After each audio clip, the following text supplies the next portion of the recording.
What in the... It's not an elk.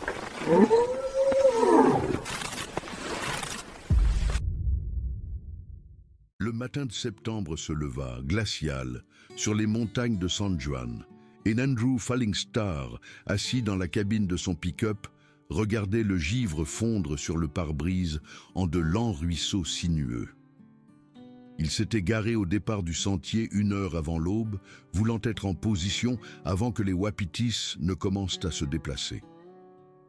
30 ans de chasse dans ces montagnes lui avaient appris que le timing primait sur l'équipement, sur l'habileté et même sur la chance. Les wapitis suivaient des schémas plus anciens que les sommets eux-mêmes, et Andrew avait appris à lire ces schémas comme son grand-père lisait le temps dans la formation des nuages. Il avait 53 ans et des fils gris parsemaient ses cheveux autrefois noirs comme l'obsidienne. Ses mains portaient les callosités d'une vie passée en plein air. Les étés à travailler sur les chantiers à Durango. Les automnes à guider des chasseurs à travers des zones sauvages que la plupart des touristes ne voyaient jamais. Les hivers à entretenir les sentiers pour le Forest Service. Ses genoux le faisaient souffrir après des décennies à grimper sur des pentes déboulies, et son bas du dos protestait chaque matin jusqu'à ce qu'il en chasse la raideur par des étirements minutieux. Mais ses yeux restaient perçants, son ouïe fine, et ses instincts affûtés par 3 décennies de rencontres avec tout ce que l'arrière-pays du Colorado pouvait jeter à la figure d'un homme. Andrew sortit la peau à wapiti de son sac et le tourna dans ses mains. Le tube n'avait rien de spécial. Un modèle du commerce qu'il avait modifié avec du ruban adhésif d'électricien et un appôt à diaphragme qu'il avait fabriqué lui-même avec du latex tendu sur un cadre en forme de fer à cheval. Mais les sons qu'il produisait avaient trompé des wapitis mâles pendant 15 saisons. C'est avec cet appôt qu'il avait abattu ses plus beaux trophées, qu'il avait guidé des clients vers des mâles à 6 corps qui faisaient pleurer de joie des hommes adultes. La peau était le prolongement de sa voix, un instrument qu'il maniait avec la précision d'un musicien de concert. Il vérifia sa carabine une dernière fois, bien qu'il l'eût nettoyée et inspectée la veille au soir.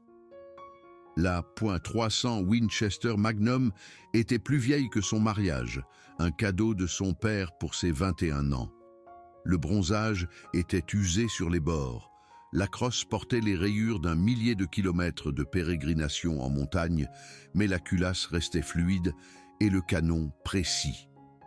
Il inséra 3 cartouches dans le chargeur, en chambra une et mit la sûreté d'un clic discret. Dehors, l'obscurité commençait à grisonner. Andrew distinguait la silhouette des pins tordus se découpant sur le ciel, tels des doigts noirs tendus vers des étoiles qui s'estompaient avec l'aube naissante. Son souffle formait un nuage dans la cabine, malgré le chauffage, et quand il ouvrit enfin la portière, le froid le frappa comme un coup. Moins 2 degrés, estima-t-il. Peut-être moins dans les vallées où l'air froid s'accumulait comme de l'eau invisible. Il mit son sac sur ses épaules, passa la carabine en bandoulière et commença à monter le sentier. Sa lampe frontale découpait un tunnel blafard dans l'obscurité, illuminant des rochers rendus glissants par le gel et des racines qui traversaient le chemin comme des fils tendus. Il marchait prudemment, posant chaque pied avec une précision délibérée. Une cheville tordue ici signifiait un retour à 4 pattes jusqu'au pick-up. Et Andrew était trop vieux pour ramper où que ce soit. Le sentier grimpait régulièrement à travers une forêt mixte de trembles et d'épicéas, suivant un ravin qui devait déboucher sur une haute prairie 3 kilomètres plus loin. Andrew avait fait du repérage dans cette zone 3 semaines auparavant, trouvant partout des signes frais de présence de wapitis. Des souilles dans les zones marécageuses, où les mâles s'étaient roulés dans la boue et l'urine pour marquer leur odeur. Des frottis sur les trembles, où leur bois avait arraché l'écorce en longues blessures verticales.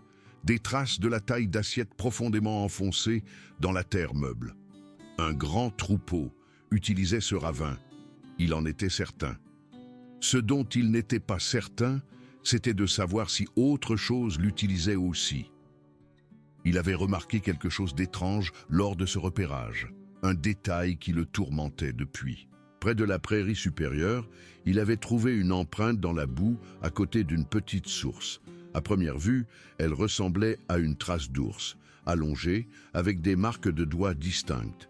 Mais quelque chose dans les proportions lui avait paru anormal. L'empreinte était trop étroite pour un ours noir, trop longue pour sa largeur, et les marques des doigts étaient disposées différemment de toutes les traces d'ours qu'il avait jamais vues, presque en ligne droite, plutôt qu'en arc de cercle typique des pieds d'ursidés.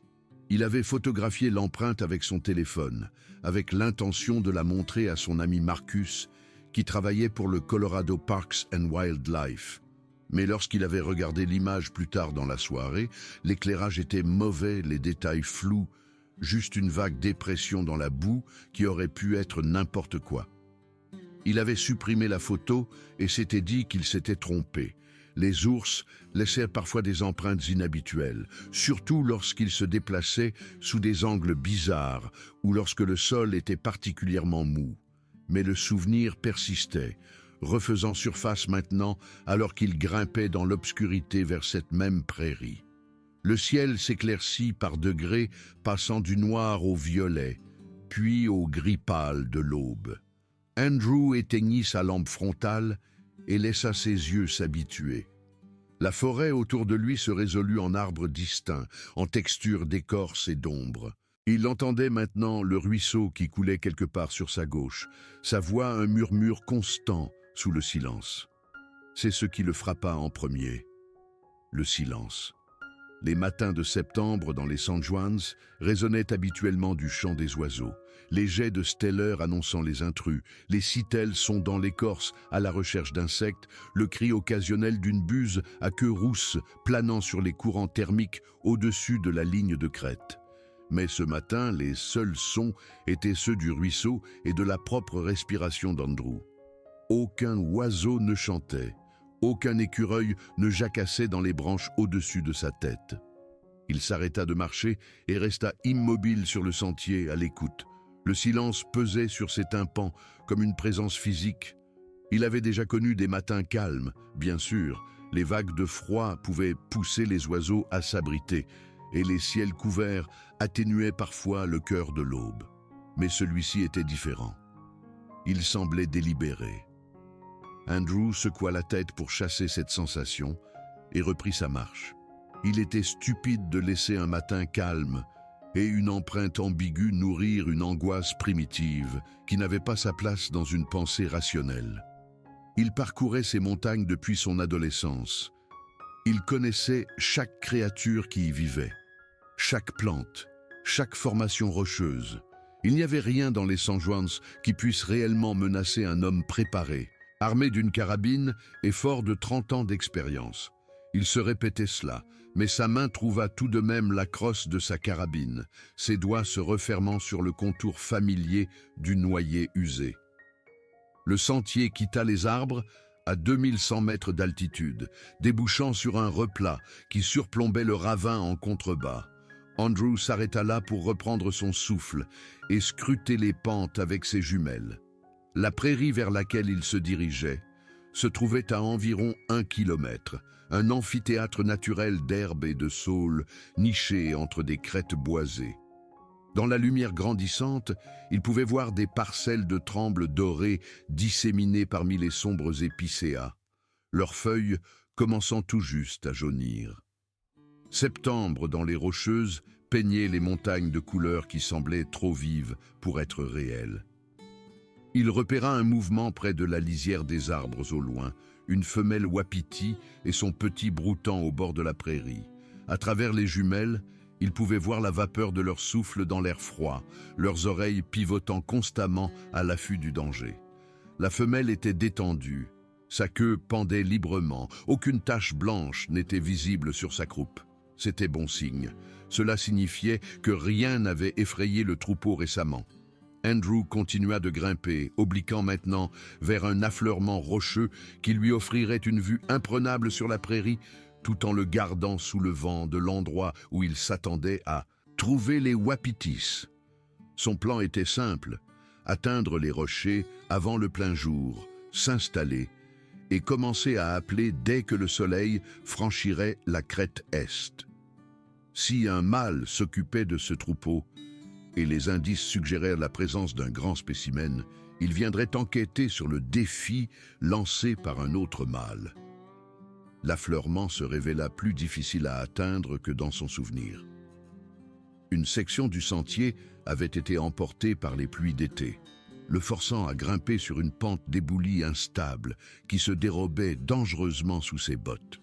Le temps qu'il se hisse sur la plateforme rocheuse qui lui servirait d'affût, ses jambes le brûlaient et sa respiration était haletante. Il se faisait trop vieux pour ça, pensa-t-il, mais en même temps, il se disait ça depuis une décennie et revenait pourtant toujours. Il s'installa contre un rocher encore froid de la nuit et sortit son appôt.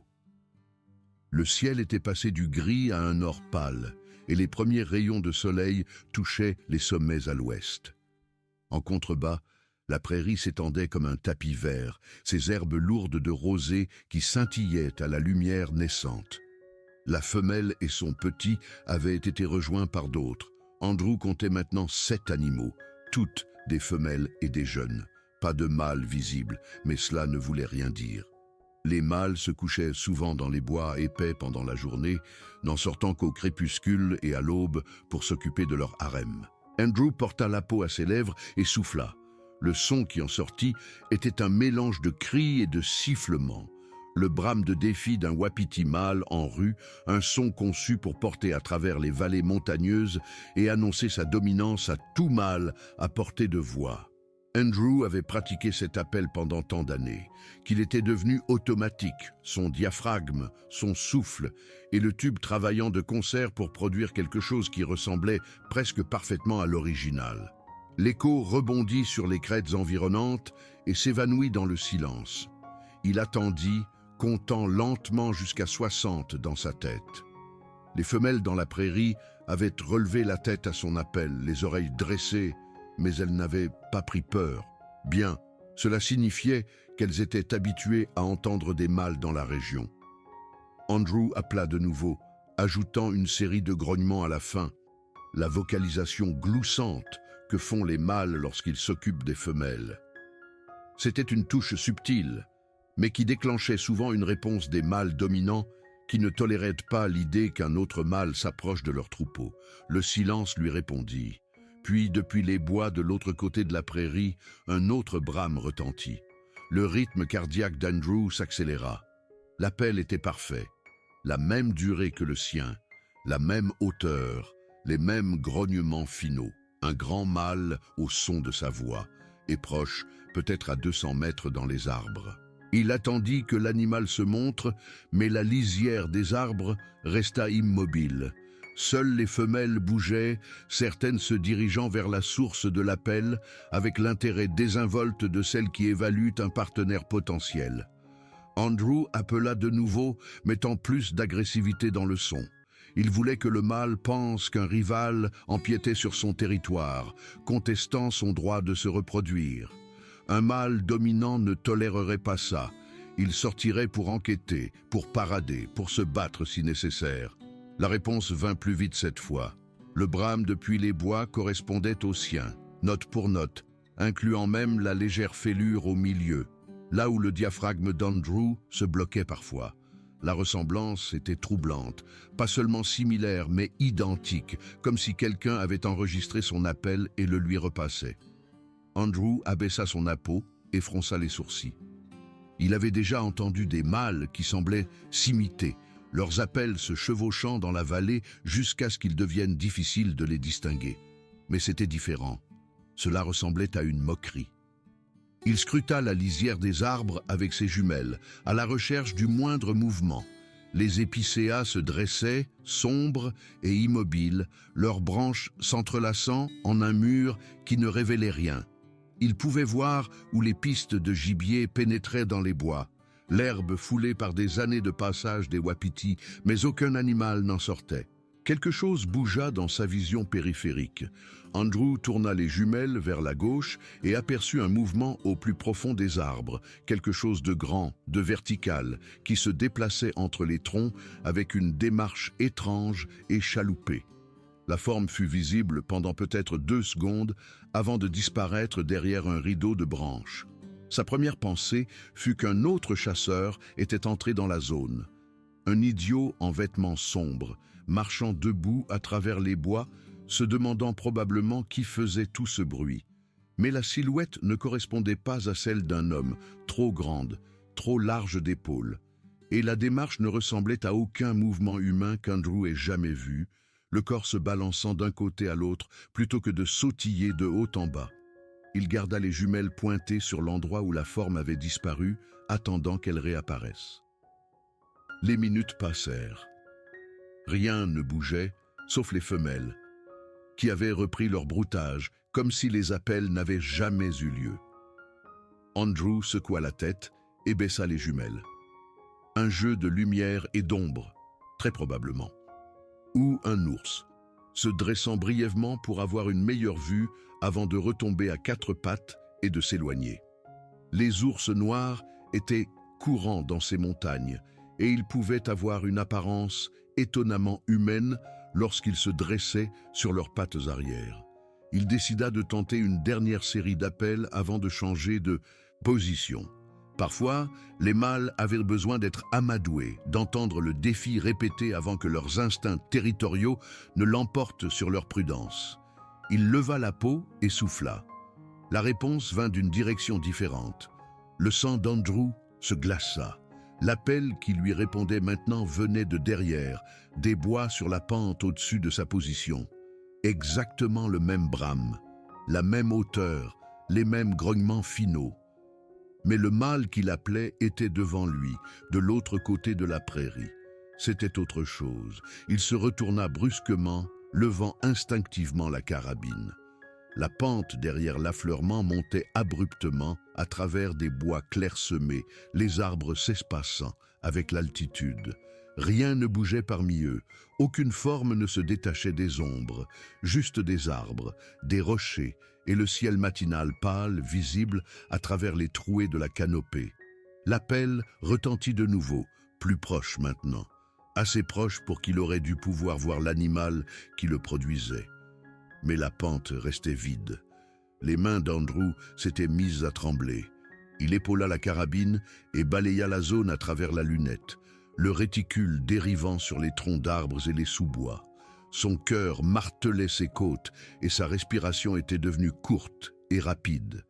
Il se força à prendre une profonde inspiration, à ralentir, à réfléchir. Les wapitis ne tournent pas autour des chasseurs. Ils ne coordonnent pas leurs mouvements, ni n'essaient de prendre une menace à revers. Effrayés, ils fuient, c'est aussi simple que ça. Ils ne jouent pas à des jeux, mais si ce n'était pas un wapiti, la pensée surgit d'une partie profonde et irrationnelle de son cerveau, et il tenta de la repousser. Bien sûr que c'était un wapiti. Quoi d'autre pouvait produire ce son? Quoi d'autre pouvait imiter un brame si parfaitement qu'il correspondait au sien, note pour note? Un second appel répondit depuis l'autre côté de la prairie, se superposant au premier dans une harmonie discordante. 2 mâles, se dit Andrew, juste 2 mâles répondant à son défi, se préparant à une confrontation. C'était un comportement inhabituel, certes, mais pas impossible. Les wapitis pouvaient se comporter étrangement pendant le rut, leur jugement obscurci par les hormones et l'agressivité. Il décida de quitter les rochers. L'affleurement lui avait semblé une bonne position lorsqu'il appelait une proie en contrebas. Mais maintenant il se sentait comme dans un piège, exposé sur 3 côtés, avec des lignes de vue limitées sur les bois environnants. S'il descendait vers la prairie, il aurait une meilleure visibilité et une voie de fuite plus claire vers le sentier. Andrew rassembla son sac et commença à descendre de l'affleurement. La pente des boulisses qu'il avait gravie plus tôt se trouvait sur sa gauche, et il se dirigea vers elle, gardant sa carabine prête et les yeux fixés sur les arbres. Le soleil était maintenant complètement levé, sa lumière filtrant à travers les branches en rayons dorés qui auraient dû être magnifiques, mais qui semblaient plutôt assombrir par contraste les ombres entre les arbres. Il était à mi-chemin de la pente des boulisses quand l'odeur le frappa. Elle arriva par vagues, portée par une brise qui changea soudainement de direction.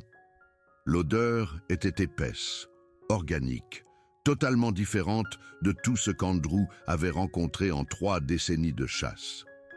Elle combinait le musc d'un wapiti en rut avec quelque chose de plus rance, quelque chose qui suggérait la décomposition, la fourrure mouillée et une tanière longtemps occupée. Ses yeux se remplirent de larmes. Son estomac se noua. La partie primitive de son cerveau qui gérait l'évaluation des menaces lui hurlait de fuir. Au lieu de ça, il se figea. L'odeur s'intensifia, ce qui signifiait que sa source se rapprochait. Andrew se tourna lentement, levant la carabine, balayant la pente au-dessus de lui. L'éboulis n'offrait aucune couverture, juste des pierres instables et des rochers épars trop petits pour se cacher derrière. Si quelque chose descendait cette pente, il le verrait clairement. Il le vit. Il émergea des arbres 30 mètres au-dessus de lui, se déplaçant avec cette étrange démarche chaloupée qu'il avait entrevue plus tôt. La créature était massive, facilement 2,40 m de haut, avec des épaules plus larges que celles de n'importe quel homme et des bras qui pendaient au-delà de ses genoux. Une fourrure sombre couvrait son corps, emmêlée et épaisse, de la couleur de la vieille rouille, là où le soleil la touchait. Son visage était plat et large, avec une arcade sourcilière proéminente, qui ombrageait des yeux qui captaient la lumière et la renvoyaient comme ceux d'un chat. Le doigt d'Andrew trouva la détente. Son entraînement lui disait de viser le centre de la masse, de presser plutôt que de tirer, d'expirer en faisant feu. Mais ses mains tremblaient si fort que le réticule dansait sur le corps de la créature en arc désordonné. Il ne pouvait pas maintenir une visée stable. Il ne pouvait pas penser. La créature ouvrit la bouche et brama. Le son qui en sortit était son appel. Son appel exact, reproduit avec une précision mécanique, y compris la légère fêlure au milieu.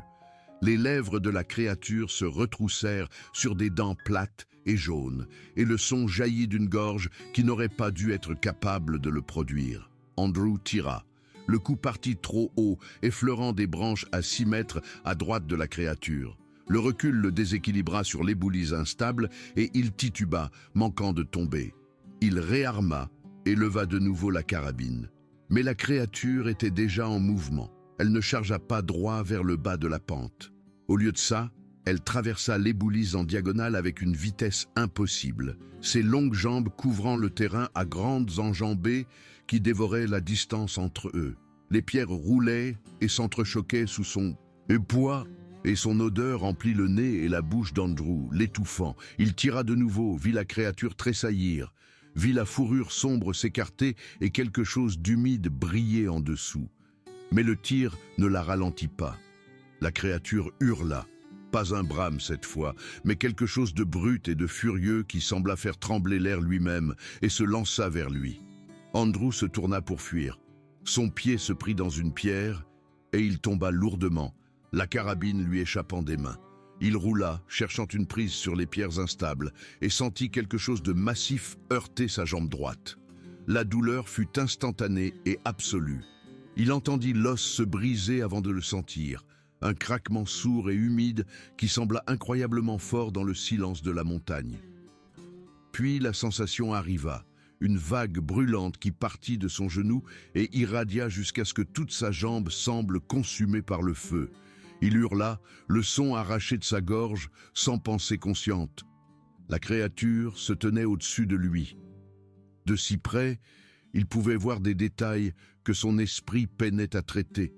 Les poils individuels de sa fourrure, les cicatrices qui traversaient son visage et sa poitrine, l'intelligence dans ses yeux. Pas une intelligence humaine, mais quelque chose. Elle le regardait comme un ours pourrait regarder un cerf blessé, avec calcul et faim, et sans aucune trace de pitié. La main d'Andrew trouva une pierre de la taille d'une balle de softball. Il la lança de toutes ses forces restantes, touchant le genou de la créature. L'impact lui secoua le bras jusqu'à l'épaule, mais la créature recula en titubant, grognant de surprise. Il ne gâcha pas l'occasion. Se traînant sur l'éboulis, la douleur explosant à chaque mouvement, Andrew atteignit sa carabine. Ses doigts se refermèrent sur la crosse et il pivota, levant l'arme juste au moment où la créature retrouvait son équilibre et repartait vers lui. Cette fois, il ne manqua pas sa cible. Le tir atteignit la créature en pleine poitrine, traversant la fourrure, le muscle et ce qui se trouvait en dessous. Elle bascula en arrière, cet horrible cri s'échappant de nouveau de sa gorge. Du sang rouge, d'une couleur troublante et humaine, éclaboussa les rochers. Andrew réarma et tira de nouveau, la touchant à l'épaule. La créature s'enfuit. Elle remonta la pente plus vite que n'importe quelle créature aussi blessée n'aurait dû pouvoir le faire, s'écrasant à travers les sous-bois avec un bruit de petite avalanche. En quelques secondes, elle avait disparu dans les bois. L'odeur persista, s'estompant lentement, puis Andrew se retrouva seul avec le soleil du matin, le son lointain du ruisseau et sa jambe droite en miettes. Il resta longtemps allongé sur l'éboulis, fixant le ciel et essayant de respirer à travers la douleur. Le choc commençait à s'installer. Il le sentait dans la sueur froide qui couvrait son corps, dans la qualité distante qui envahissait ses pensées. Il devait bouger. Il devait retourner au pick-up. S'il restait là, il mourrait. Le sentier était à 1 kilomètre. Dans des circonstances normales, il aurait pu couvrir cette distance en 15 minutes. Maintenant, avec un genou brisé qui ne supporterait aucun poids, cela aurait tout aussi bien pu être 80 kilomètres. Andrew se mit à ramper. Les rochers lui déchiraient les mains et les genoux, ouvrant des coupures qui saignaient lentement sur la pierre. Chaque fois que sa jambe blessée bougeait, de nouvelles vagues de douleur le submergeaient, menaçant de le faire sombrer dans l'inconscience. Il se mordit la lèvre jusqu'à sentir le goût du sang, utilisant la petite douleur pour s'ancrer contre la plus grande. Il quitta l'éboulis et rejoignit la piste de gibier qui menait au sentier principal. Le terrain était meilleur ici, de la terre battue au lieu de pierres instables, mais la pente était raide et ses bras tremblaient déjà d'épuisement. Il rampa 3 mètres et dut s'arrêter, haletant, des points noirs dansant devant ses yeux. Le brame retentit quelque part derrière lui. Le sang d'Andrew se transforma en glace. Il se retourna, s'attendant à voir la créature debout au-dessus de lui, mais le sentier était vide. L'appel revint, lointain maintenant, résonnant sur les crêtes. Était-ce celle qu'il avait touchée, toujours en vie malgré 2 balles dans le corps? Ou était-ce une autre, attirée par le vacarme? Il ne pouvait pas y penser. Il ne pouvait se permettre de penser à rien d'autre qu'aux 3 prochains mètres de sentier, et aux 3 mètres suivants, et finalement au pick-up qui l'attendait au départ du sentier, avec son chauffage, sa radio et sa capacité à le transporter en lieu sûr. Il rampa. Le soleil monta plus haut, et Andrew rampa. Ses mains laissaient des empreintes sanglantes sur les rochers. Sa jambe blessée traînait derrière lui comme un poids mort, le genou enflé au double de sa taille normale et dégageant une chaleur qu'il pouvait sentir à travers son pantalon.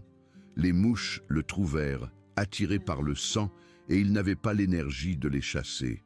Le temps perdit son sens.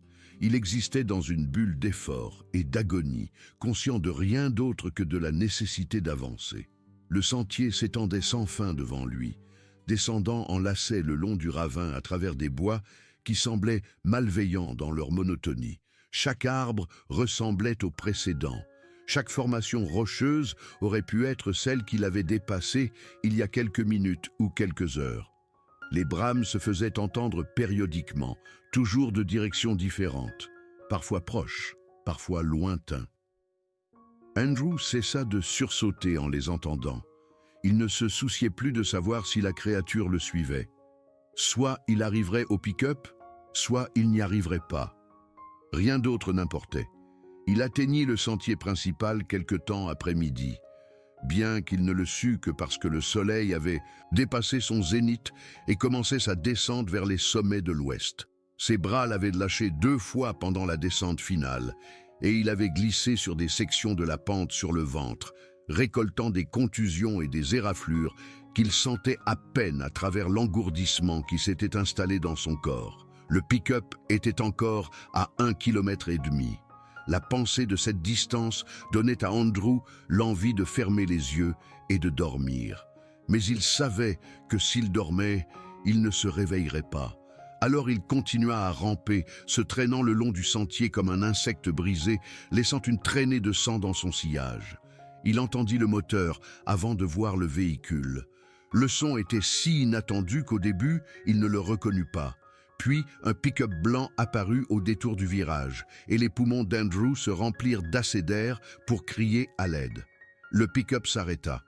Un homme en uniforme marron en sortit, un garde du Forest Service, jeune et rasé de près, qui regardait Andrew avec une expression mêlant inquiétude et confusion. Il dit quelque chose, mais Andrew ne put comprendre les mots.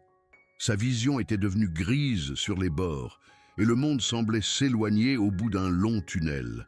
« À l'aide », parvint-il à dire, puis le gris engloutit tout. Il se réveilla dans une chambre d'hôpital à Durango, sa jambe dans un plâtre temporaire et une perfusion goutte à goutte dans son bras. La douleur était toujours là mais atténuée, repoussée par ce qu'on lui administrait par le tube. Une lumière pâle filtrait à travers les stores, suggérant la fin de l'après-midi ou le début de soirée. Une infirmière apparut lorsqu'il bougea, vérifiant ses constantes et lui posant des questions auxquelles il répondit machinalement. Comment se sentait-il? Terriblement mal. Se souvenait-il de ce qui s'était passé? Oui. Pouvait-il lui dire son nom et l'année en cours? Andrew Falling Star, 2023. Elle lui dit que le garde qu'il avait trouvé avait appelé une évacuation par hélicoptère, mais que l'appareil avait été détourné vers un incendie de forêt dans le comté voisin. Il l'avait donc descendu en voiture, une ambulance les attendant sur le parking du sentier. Son genou était brisé en plusieurs endroits. Le médecin expliquerait davantage à son passage, mais une opération était absolument nécessaire. Andrew posa des questions sur son pick-up. L'infirmière dit qu'elle n'en savait rien, mais qu'elle demanderait à quelqu'un de vérifier. Sa carabine? Même réponse. Son téléphone. Batterie à plat, il l'avait trouvé dans son sac. Elle partit et Andrew resta allongé à fixer les dalles du plafond, essayant d'assembler ses souvenirs en quelque chose de cohérent. Le visage de la créature ne cessait de refaire surface. Cette arcade sourcilière proéminente, ses yeux réfléchissants, l'intelligence et la malveillance dans son regard. Il pouvait encore la sentir, une puanteur fantôme qui semblait s'accrocher à ses sinus, malgré l'air antiseptique de l'hôpital. Un homme apparut dans l'embrasure de la porte. Il portait des vêtements civils, mais se tenait avec l'autorité de quelqu'un habitué à poser des questions et à obtenir des réponses.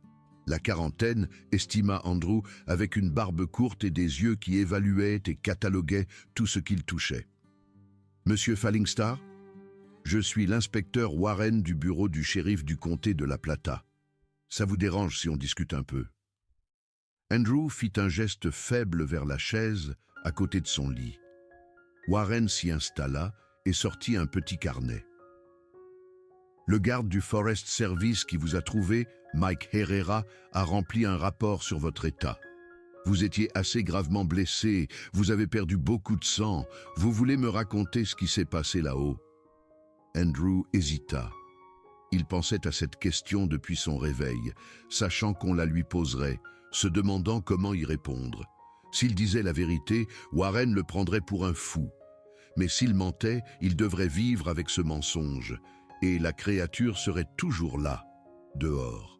« Je chassais le wapiti, » dit-il finalement. « J'utilisais un appôt, quelque chose m'a attaqué. » Le stylo de Warren glissa sur le carnet. « Quelque chose.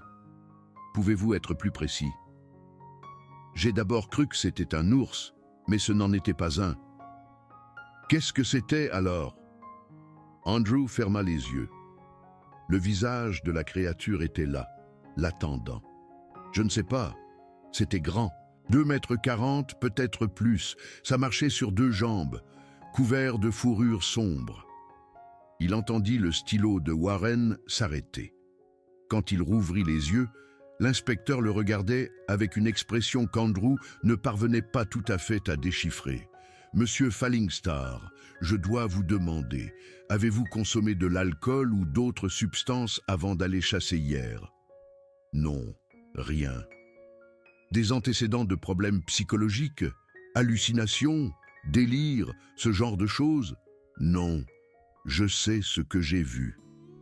Warren soupira et ferma son carnet. Écoutez, je vais être honnête avec vous. Vos blessures sont compatibles avec une attaque de grand animal. Probablement un ours. Nous avons beaucoup d'ours noirs dans les San Juans et certains deviennent assez agressifs à l'automne quand ils font des réserves pour l'hiver. La description que vous me donnez... J'ai déjà entendu des histoires comme ça. En général, il s'avère que la personne a entreaperçu un ours debout sur ses pattes arrière et son cerveau a comblé les détails qui n'y étaient pas. Le stress, la douleur, la perte de sang, tout ça peut affecter la perception. Ce n'était pas un ours. Peut-être pas, mais je veux que vous compreniez que je ne peux pas écrire Bigfoot ou je ne sais quoi dans mon rapport. Mon supérieur me prendrait mon insigne. Andrew sentit une vague de frustration mais la réprima. Alors qu'est-ce que vous allez écrire? Attaque animale, espèce non confirmée. Je recommanderais au Parks and Wildlife d'envoyer quelqu'un jeter un œil à la zone, peut-être de mettre des avertissements s'il y a un ours agressif dans le secteur. Warren se leva et rangea le carnet dans sa poche. Je suis désolé pour votre jambe. J'espère que vous vous rétablirez vite. Il partit, et Andrew se retrouva de nouveau seul avec les dalles du plafond, l'odeur fantôme et le poids d'une vérité que personne ne croirait. La chirurgienne passa 1 heure plus tard. Elle s'appelait Dr Kessler, et elle regarda le genou d'Andrew avec l'intérêt détaché de quelqu'un qui examine un puzzle particulièrement complexe. Les dégâts étaient sévères, lui dit-elle. Multiples fractures de la rotule, ligaments déchirés, dommages au cartilage qui pourraient ne jamais guérir complètement. Elle pouvait le réparer. Elle avait déjà fait des reconstructions similaires. Mais il devait comprendre que son genou ne serait plus jamais le même. Une mobilité complète était possible avec de la kinésithérapie, mais il y aurait toujours une raideur, toujours des douleurs par temps froid, toujours des limitations. Andrew demanda s'il pourrait chasser de nouveau. Dr Kessler marqua une pause avant de répondre. Ça dépend du type de chasse. Assis dans un affût à attendre le cerf, probablement, à terme, randonner des kilomètres dans l'arrière-pays après les wapitis. Elle secoua la tête. Je ne le recommanderais pas avec ce genre de blessure. L'opération eut lieu le lendemain matin. Andrew s'endormit sous anesthésie avec le visage de la créature flottant toujours au bord de sa conscience et en émergea des heures plus tard dans un brouillard d'analgésiques et de torpeurs qui ne se dissipa complètement que 2 jours plus tard.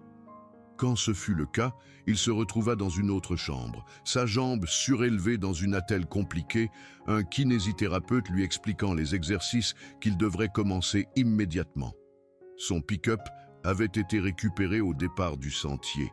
Sa carabine manquait toujours, probablement quelque part sur la pente d'éboulis où il l'avait laissé tomber. Un ami de Durango lui apporta des vêtements et son chargeur de téléphone. Et Andrew passa la première soirée hors du brouillard post-opératoire à parcourir les sites d'information, cherchant la moindre mention de sa rencontre. Il ne trouva rien. Pas surprenant, en réalité, un homme prétend avoir été attaqué par Bigfoot n'était pas le genre de titre que les médias sérieux publiaient, mais il chercha quand même, poussé par le besoin de savoir si quelqu'un d'autre avait vécu quelque chose de similaire. Ce qu'il trouva à la place fut un dédale de forums de discussion et de sites conspirationnistes, des témoignages allant du clairement fabriqué au troublant de crédibilité. Des gens signalaient de grandes créatures bipèdes dans les montagnes du Colorado depuis des décennies. Les descriptions variaient, certains parlaient de fourrure brune, d'autres de fourrure noire. Certains décrivaient des visages presque humains, tandis que d'autres insistaient sur le fait que les créatures ressemblaient plus à des singes. Mais certains détails revenaient avec une fréquence déconcertante. L'odeur, leur façon de se déplacer, l'intelligence dans leurs yeux et l'imitation. Andrew trouva 3 récits qui le mentionnaient spécifiquement. Un chasseur dans la Gunnison National Forest qui prétendait que quelque chose avait imité ses appels de dindon. Une randonneuse près d'Aspen qui rapportait avoir entendu la voix de son compagnon l'appeler depuis la mauvaise direction. Un chasseur à l'arc sur le versant ouest qui jurait qu'une créature avait reproduit son brame de wapiti à l'identique, l'utilisant pour l'attirer plus profondément dans les bois. Aucun de ces récits n'avait été vérifié. Aucun n'avait produit de preuves matérielles. Mais en les lisant, Andrew sentit un frisson qui n'avait rien à voir avec la climatisation de l'hôpital. Soit il faisait partie d'une illusion partagée, un mythe culturel qui avait d'une manière ou d'une autre infecté son cerveau au moment de la crise, soit la créature qu'il avait rencontrée était réelle et faisait cela depuis longtemps. Aucune de ces possibilités ne lui apporta de réconfort. Une semaine après l'opération, Andrew fut transféré dans un centre de rééducation à Durango. Il y passa 6 semaines, réapprenant à marcher avec une jambe qui ne fonctionnait plus comme avant. Les kinésithérapeutes étaient patients et professionnels, le guidant à travers des exercices allant du simplement douloureux à l'agonisant. Lentement, progressivement, il passa du fauteuil roulant au déambulateur, aux béquilles, puis à la canne. La canne devint sa compagne de tous les instants. Un modèle simple en bois, rien d'extraordinaire, mais assez solide pour supporter son poids lorsque son genou flanchait. Il apprit à planifier ses mouvements autour d'elle, à la positionner automatiquement, à la considérer comme une extension de son corps plutôt qu'un outil qu'il devait se souvenir d'utiliser. Le boitement serait permanent, lui avait dit le docteur Kessler lors d'une visite de suivi. Il pourrait le minimiser avec une thérapie continue, mais il ne disparaîtrait jamais complètement. Andrew se fichait du boitement. Ce qui l'inquiétait, c'était la façon dont ses mains se mettaient à trembler chaque fois qu'il entendait un brame de wapiti à la télévision. La façon dont son rythme cardiaque s'emballait lorsqu'il passait devant le départ du sentier où son pick-up avait été garé. La façon dont il se réveillait 3 ou 4 fois par nuit, trempé de sueur, le visage de la créature s'estompant d'un rêve dont il ne se souvenait jamais tout à fait. On lui recommanda un thérapeute. Andrew y alla 2 fois, puis arrêta. La femme était gentille et clairement compétente, mais chaque fois qu'il essayait de décrire ce qui s'était passé, il voyait le scepticisme familier s'insinuer dans son expression. Elle pensait qu'il confabulait, qu'il construisait de faux souvenirs pour expliquer des blessures presque certainement causées par un ours. Elle ne le dit jamais directement, mais c'était là, dans ses questions, dans la manière douce avec laquelle elle essayait de le guider vers des interprétations plus rationnelles de son expérience. Il cessa d'essayer d'expliquer. Il cessa d'en parler tout court, sauf une fois. Un site web basé à Denver, appelé mountainmysteries.com, le contacta 3 mois après la rencontre. Ils avaient vu le rapport du shérif, un document public apparemment, et voulaient l'interviewer sur son expérience. Andrew accepta, principalement parce qu'il était ivre quand l'email arriva et que le whisky avait desserré quelque chose en lui qui restait habituellement bien verrouillé. L'interview se déroula par téléphone. L'opérateur du site web était un jeune homme nommé Derek, qui semblait sincèrement intéressé par l'histoire d'Andrew plutôt que de chercher simplement du contenu. Andrew lui raconta tout, les appels imités, la créature sur la pente, l'attaque, la vitesse et la force impossible, les 2 tirs qui auraient dû être mortels, mais qui ne firent que la chasser. Il parla pendant près d'1 heure. Et quand il eut fini, il se sentit à la fois plus léger et plus exposé qu'il ne l'avait été depuis des mois. Derek publia l'interview 1 semaine plus tard. Elle suscita un intérêt modeste, quelques centaines de vues, une poignée de commentaires, la plupart sceptiques ou moqueurs. Un commentateur traita Andrew de fraudeur en quête de gloire. Un autre suggéra qu'il s'était probablement tiré une balle dans le genou et avait inventé le monstre pour couvrir sa honte. Un troisième, postant anonymement, dit seulement « Je vous crois, ça m'est arrivé aussi ». Andrew tenta de contacter le commentateur anonyme, mais il ne répondit jamais. Le site web n'avait pas ses coordonnées. Le commentaire resta là, terriblement vague, offrant une validation mais aucune explication. Il ne fit plus jamais d'autres interviews. L'exposition avait été une erreur, réalisa-t-il. Quoi qu'il se soit passé dans ces montagnes, ce n'était pas quelque chose qu'il pouvait prouver, partager ou s'attendre à ce que les autres comprennent. C'était son fardeau et il le porterait seul. Les saisons passèrent. Andrew vendit son entreprise de construction à un ancien employé et prit une retraite anticipée. Il ne pouvait plus supporter les exigences physiques et les exigences mentales. Le besoin de se concentrer, de planifier, de gérer, étaient devenues écrasantes dans le brouillard d'anxiété qui obscurcissait désormais sa pensée.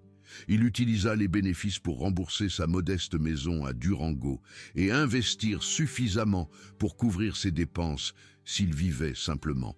Il ne retourna pas dans les montagnes, ni pour randonner, ni pour camper, ni pour chasser.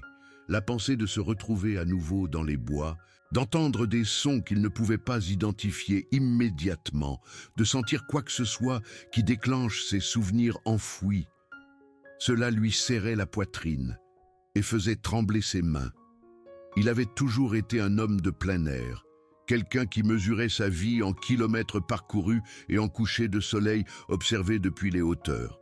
Maintenant, le plein air était devenu un territoire ennemi et son monde s'était rétréci aux dimensions d'une petite maison dans une rue calme d'une ville qui ressemblait de plus en plus à une prison. Ses amis remarquèrent le changement. Certains essayèrent de l'aider, l'invitant à des randonnées faciles ou suggérant qu'il se mette à la pêche plutôt qu'à la chasse.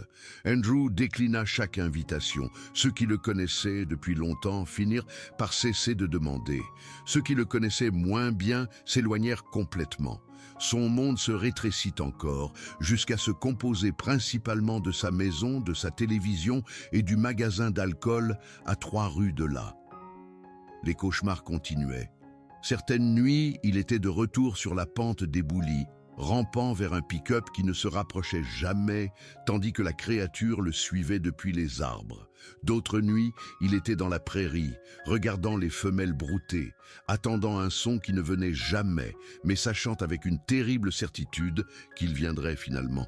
Les pires nuits, il ne rêvait pas du tout de la rencontre, mais de ce qui aurait pu se passer si la créature avait été un peu plus rapide, si ses tirs avaient manqué, si le garde n'avait pas choisi ce sentier particulier à ce moment précis. Il commença à dormir avec les lumières allumées, puis avec la télévision allumée, ses voix remplissant le silence qui était devenu insupportable, puis avec un pistolet chargé sur la table de chevet, bien qu'il sût intellectuellement qu'aucune créature n'allait s'introduire chez lui au milieu de la nuit. Les précautions étaient irrationnelles, mais la rationalité avait cessé de gouverner son comportement. Ce qui le gouvernait maintenant, c'était la peur. Une terreur constante et lancinante qui colorait chaque moment de veille et faisait du sommeil un piège. Son genou ne guérit jamais complètement. Les chirurgiens avaient fait ce qu'ils pouvaient, mais les dégâts avaient été trop importants, la reconstruction trop compliquée. Du tissu cicatriciel se forma autour des ligaments artificiels, limitant son amplitude de mouvement. L'arthrite s'installa plus tôt qu'elle n'aurait dû, transformant les matins froids en exercices d'endurance. La canne, qui avait autrefois semblé être une nécessité temporaire, devint un accessoire permanent, faisant autant partie de lui que ses mains ou ses yeux. Parfois, dans ces moments les plus sombres, Andrew se demandait si la créature avait voulu cela. Pas seulement le blesser, mais le briser, le transformer en quelque chose de diminué et d'effrayé. La pensée était probablement paranoïaque. La créature avait probablement agi par instinct, défendant son territoire ou répondant à une menace perçue. Mais tard dans la nuit, avec la télévision qui murmurait et le pistolet froid contre sa paume, Andrew ne pouvait se défaire du sentiment que ce qui lui était arrivé avait été personnel. Il pensa à y retourner. L'idée refaisait surface périodiquement, généralement lorsque le whisky avait fait son effet et que la partie rationnelle de son cerveau s'était retirée. Il retrouverait la prairie, s'installerait dans le même affleurement, soufflerait dans son appôt et attendrait que la créature se montre. Cette fois, il serait prêt. Cette fois, Il ne la manquerait pas. Mais il ne mit jamais ce fantasme à exécution. Son corps ne le lui aurait pas permis, pour commencer. La randonnée qui avait semblé routinière avant la rencontre était maintenant au-delà de ses capacités physiques. Et sous la bravade de surface, il savait qu'y retourner n'accomplirait rien, sinon confirmer ce que la créature savait déjà. Qu'Andrew Fallingstar était petit, lent et fragile, et que les montagnes appartenaient à autre chose. La peau à Wapiti reposait dans un tiroir de son garage, enfouie sous un enchevêtrement de rallonges et de vieilles piles de lampes de poche. Il ne l'avait pas touché depuis la rencontre, ne supportait pas de le tenir dans ses mains, ou de regarder le ruban adhésif qu'il avait enroulé autour du tube. Sa vue déclenchait des souvenirs encore trop vifs, trop présents malgré les mois qui s'étaient écoulés. Il pensa à le jeter, à le briser avec un marteau et à se débarrasser des morceaux, mais une partie tenace de lui refusait de le faire. La peau était une preuve d'une certaine manière, la preuve qu'il avait été autrefois quelqu'un capable de marcher dans la nature sauvage et d'appeler des choses qu'il ne pouvait pas voir. Un soir, près d'1 an après la rencontre, Andrew était assis dans son salon lorsqu'un brame retentit de quelque part à proximité. Il s'était habitué au son maintenant. C'était de nouveau septembre, et les wapitis qui migraient à travers les vallées autour de Durango étaient en rue, leurs appels résonnant sur les crêtes jour et nuit. Mais ce brame était plus proche que les autres, et quelque chose dans sa hauteur lui serra la poitrine. Il resta très immobile, à l'écoute. L'appel revint, depuis la direction de l'espace ouvert derrière sa maison. Proche. Trop proche pour un wapiti sauvage qui évitait les zones peuplées. Sa main trouva le pistolet avant qu'il ne réalise qu'il avait bougé. Il se leva, la canne heurtant la table basse, et boita jusqu'à la fenêtre arrière. La cour au-delà était sombre, éclairée seulement par la lumière du porche du voisin qui se déversait sur la clôture. Il pouvait voir la silhouette des arbres au bord de l'espace ouvert, leurs branches noires se découpant sur le ciel nocturne. Le brame retentit une 3e fois. Il était presque identique à l'appel qu'il avait l'habitude de faire, jusqu'à la légère fêlure au milieu, là où son diaphragme se bloquait autrefois. La main d'Andrew tremblait si fort que le pistolet cliqueta contre le cadre de la fenêtre. Il pressa son front contre la vitre, s'efforçant de voir dans l'obscurité au-delà de sa clôture, sachant qu'il ne verrait rien, sachant que quoi que ce soit là dehors, s'il y avait quoi que ce soit, était trop intelligent pour se montrer. L'appel ne se fit plus entendre. Au bout de 15 minutes, Andrew abaissa le pistolet et s'éloigna de la fenêtre. Son genou le lançait à force d'être resté debout trop longtemps et son cœur martelait ses côtes avec une force qui lui donnait le vertige. Il s'effondra sur le canapé et y resta jusqu'à l'aube, surveillant la cour par la fenêtre, attendant quelque chose qui n'apparut jamais. Le matin, il se dit que c'était un vrai wapiti. Les animaux s'aventuraient parfois à Durango, surtout pendant le rut, lorsque les mâles étaient trop abrutis par les hormones pour faire preuve de leur prudence habituelle. Ou peut-être que c'était un autre chasseur s'entraînant à appeler dans la forêt voisine, peu probable à cette heure, mais pas impossible. Il ne crut à aucune de ces explications, mais il se força à les répéter jusqu'à ce que les mots perdent leur sens et deviennent de simples sons, des mantras contre une peur qu'aucune répétition ne pouvait dissiper. Les nuits devinrent plus difficiles après ça. Andrew se retrouva à rester éveillé jusqu'à ce que l'épuisement le submerge, surveillant la cour, à l'écoute de sons qui pouvaient ou non être significatifs. Il installa des lumières à détecteur de mouvement le long de la clôture. Il adopta un chien, un croisé berger allemand nommé Bear, qui avait été entraîné comme animal de sécurité avant d'être mis à la retraite pour son âge.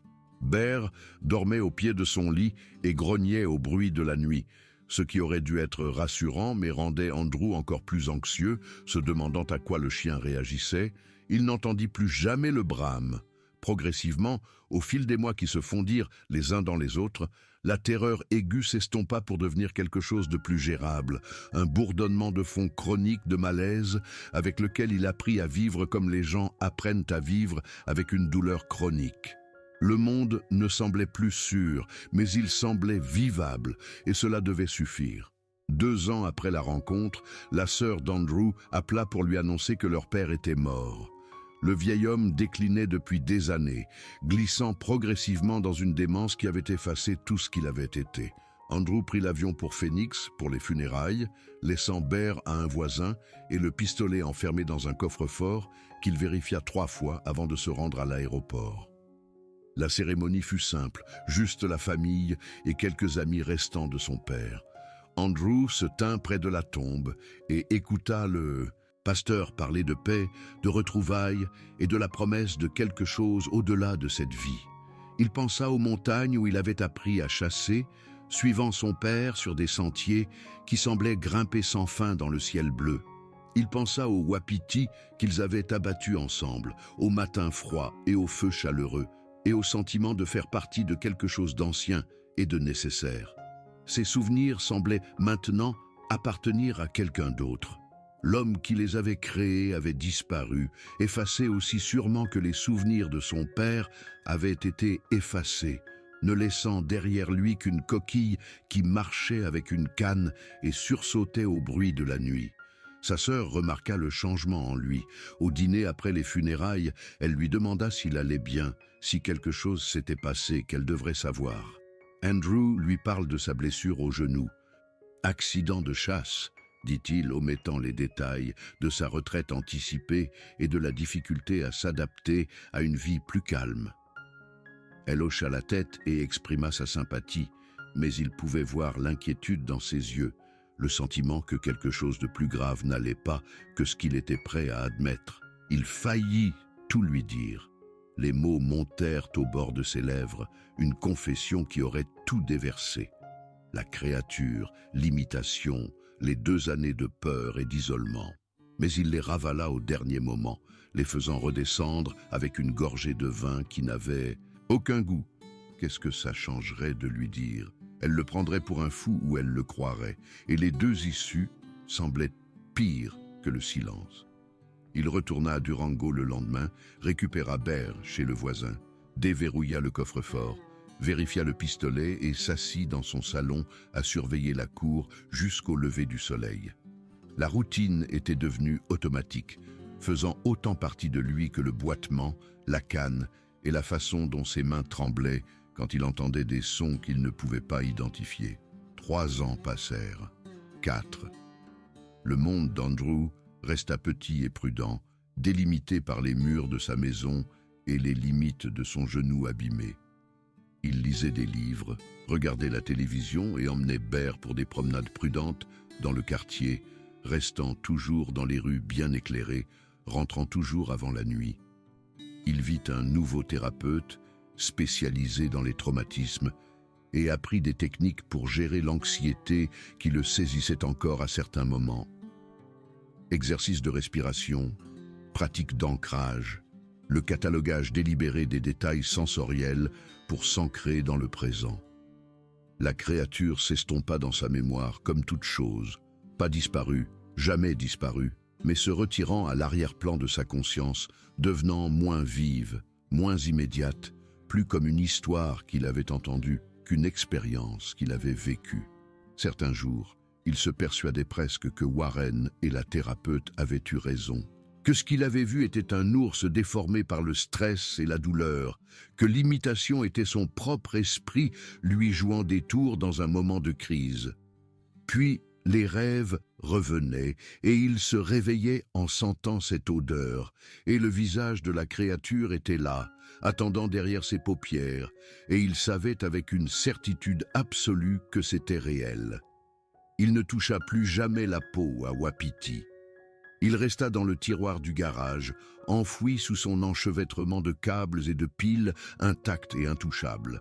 Parfois, en cherchant des outils, sa main effleurait le tube et il reculait comme s'il s'était brûlé. L'objet était devenu en quelque sorte un talisman, une manifestation physique de tout ce qu'il avait perdu. Au 5e anniversaire de la rencontre, Andrew se rendit au départ du sentier où tout avait commencé. Il ne savait pas pourquoi. Une compulsion, peut-être, ou un besoin de se prouver qu'il pouvait affronter le souvenir sans s'effondrer. Il se gara au même endroit où son pick-up avait attendu toutes ces heures, et il s'assit dans la cabine, regardant les montagnes qui avaient été autrefois sa maison. Le matin de septembre était froid et lumineux, le ciel de ce bleu profond qui ne semblait exister qu'en altitude.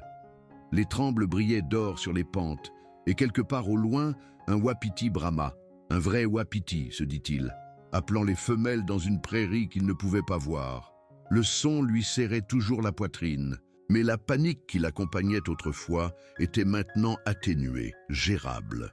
Il sortit du pick-up, s'appuyant sur sa canne, et marcha jusqu'au bord du parking où le sentier disparaissait dans les arbres. Le chemin semblait exactement le même qu'il y a 5 ans, usé par d'innombrables bottes et sabots en un ruban de terre nue serpentant vers le haut à travers les pins tordus. Il aurait pu se tenir dans son propre passé, regardant un sentier qui ne menait nulle part où il voulait aller. Andrew resta là un long moment. Il ne priait pas, il n'avait jamais été religieux, mais quelque chose le traversa qui ressemblait à une prière, une reconnaissance silencieuse de ce qui s'était passé, de ce qui lui avait été pris, de ce qui restait. Les montagnes lui avaient toujours semblé indifférentes auparavant, vastes, anciennes, et peu concernées par les petits drames des vies humaines. Maintenant, elles semblaient activement hostiles, l'observant depuis des hauteurs qu'il ne gravirait plus jamais, détenant des secrets qu'il ne pourrait jamais prouver. Il crut entendre quelque chose bouger dans les bois au bord du parking. Un bruissement de branches, un poids se déplaçant sur les aiguilles de pin. Il se tourna, sa main cherchant le pistolet à sa hanche, avant de se souvenir qu'il l'avait laissé enfermé dans le coffre-fort à la maison. Il n'y avait rien, juste des arbres, des ombres et le ciel infini du Colorado. Andrew remonta dans son pick-up et rentra chez lui. Il ne retourna jamais au départ du sentier, ne parcourut jamais ses chemins, n'appela jamais des wapitis qui pouvaient être ou ne pas être ce qu'ils semblaient être. Les montagnes devinrent quelque chose qu'il regardait de loin, belles, terribles, et pour toujours hors de portée. L'histoire s'arrêtait là, autant que des histoires comme celle-ci s'arrêtent un jour. Andrew Fallingstar vivait dans sa petite maison à Durango avec son chien, sa canne et ses souvenirs. Il ne se maria jamais, n'eut jamais d'enfant, ne transmit jamais les compétences que son père lui avait enseignées dans des forêts qui semblaient maintenant des pays étrangers. Quand on l'interrogeait sur sa blessure, il disait que c'était un accident de chasse et changeait de sujet. Quand on lui demandait pourquoi il ne chassait plus, il disait que son genou ne le supportait pas et changeait de sujet. Quand les gens le regardaient avec cette inquiétude qui suggérait qu'il voyait quelque chose de brisé derrière ses yeux, il détournait le regard et ne disait rien du tout. Certaines nuits, même maintenant, il se réveille en entendant un brame dans l'obscurité. Le son est toujours lointain, toujours ambigu, toujours explicable par le vent, la circulation ou les restes d'un rêve. Mais il reste là à écouter quand même, s'efforçant d'entendre ce qui pourrait suivre, sachant que ce ne sera probablement rien, mais incapable de se défaire de la certitude que quelque chose, quelque part, connaît sa voix. La créature a appris son appel. Elle l'a imité, l'a attiré, l'a brisé, et quelque part dans ces montagnes, si ses plus sombres soupçons sont vrais, elle écoute peut-être encore, attendant que quelqu'un d'autre réponde.